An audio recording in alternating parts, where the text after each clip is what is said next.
E.N.D here. With the release of Commander Masters, Wizards of the Coast confirmed that they are ready to reprint everything everywhere. Few of us are realizing that reprinting always the same cards, those cards that, let's say, for the time being have a significant value on the secondary market, it's not good for the game. How many times you are going to reprint Demonic Tutor, Smothering Tide, the Eldrazi Titans, Crater Hoof Behemoth, just to mention a couple of examples. Reprinting everything everywhere, it's not good for the players that maybe a couple of months ago bought the same cards at a higher price. It's not good for the collectors, whom are seeing their collections devaluating. It's not good for the investors that surely will not invest anymore in Magic. And you know what the worst thing is? It's not good to whoever spent $30, $40, $50, even more in some cases on secret lair drops. I always sustained that I am a big fan of these products. Secret lair drops are gorgeous, no doubt about it, but you need to put in them and keep the value.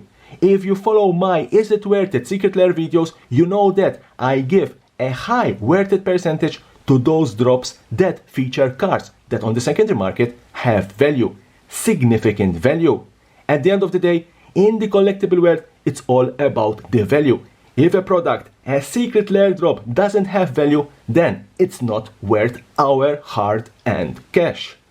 But I always warn you that if a particular secret lair drop featured a number of cards that exceed considerably the price, be very careful regarding potential masters, remasters, reprints, as a reprint of a card that featured in a secret lair drop will eventually drop the content value of that drop and make it not worth it.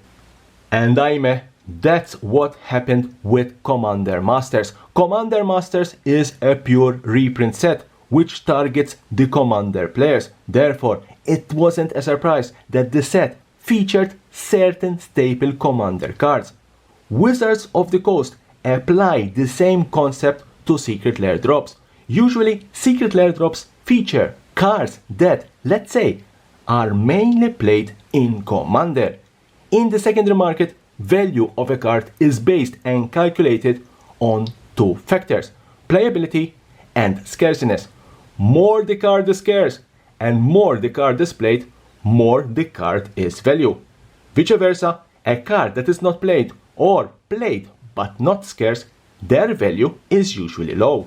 For example, if you have a card from an old set like Grand Abolisher from M12, and we all know that cards from old sets had a relatively lower print run compared to today's standards, and played, obviously it had a reasonable value and made that drop worth it. Printing the card in a master set like Commander Masters means that you are increasing the supply, hence it is less scarce and less valuable. Plus, you are destroying the value of the secret lair drop that the card featured. Grand Abolisher, it's only one example. There are more, far more. Ulamog the Ceaseless Hunger, which featured in one of the most gorgeous drops, Just Add Milk. Jet Medallion, which featured in the Post Malone drop. Alms Collector, which featured also in another very gorgeous drop, the 90s Binder Experience. Spellseeker, which featured in Wizards of the Street, and Spellseeker was the only valuable card in that drop. But there are more. Chaos the Unhallowed, which featured in the Livia Prima drop. Twilight Prophet, also here another Magic Artist drop, Ryan Alexander Lee. Crater Hoof Behemoth, how many times this card is going to be reprinted, featured in the Extra Life 2021 drop.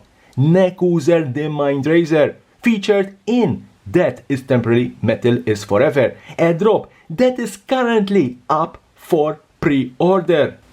I assure you there are much more examples of cards that were printed in Secret Lair drops and now reprinted again in Commander Masters.